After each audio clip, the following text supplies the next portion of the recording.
ফতুন শেখ, সহসভাপতি ৭ নং word BNP ফতুন Sheikh. Dhaka মহানগর উত্তর রূপনগর থানা ৭ নং ওয়ার্ড বিএনপির সহসভাপতি ফতুন শেখ দীর্ঘ ১৭ বছরের জেল জুলুম এবং কষ্টের মধ্যে দিয়ে এখনও রাজনীতির হাল ধরে রেখেছেন তার ৭ নং ওয়ার্ডে। তার ৭ নং ওয়ার্ডের নেতাকর্মীর সাথে সুন্দর একটি বনবন্তি করে আজও আমিনুল হক সাহেবের সহযোদ্ধা হিসেবে আছেন রাজনীতিতে।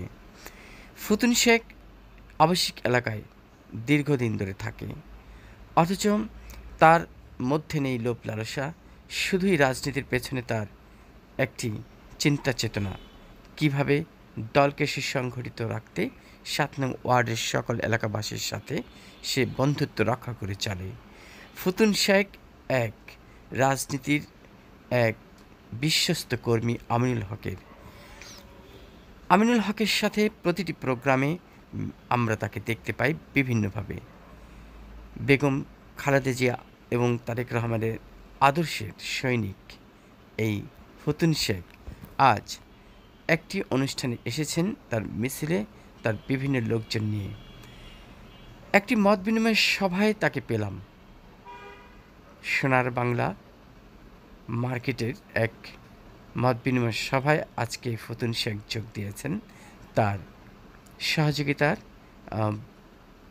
বিনিময়ে একটি মত বিনিময় সভা অনুষ্ঠান সফল করার জন্য আজকের এই অনুষ্ঠান অর্গানাইজেশন সহযোগিতায় আমরা তাকে দেখতে পাচ্ছি। ফতুন শেখ এমন একজন ব্যক্তি যিনি সবসময় ভাবেন বাংলাদেশ জাতীয়তাবাদী দলকে এগিয়ে নিয়ে যেতে হবে ঢাকা ১৬ আসনের এমপি পদপ্রার্থী আমিনুল হককে।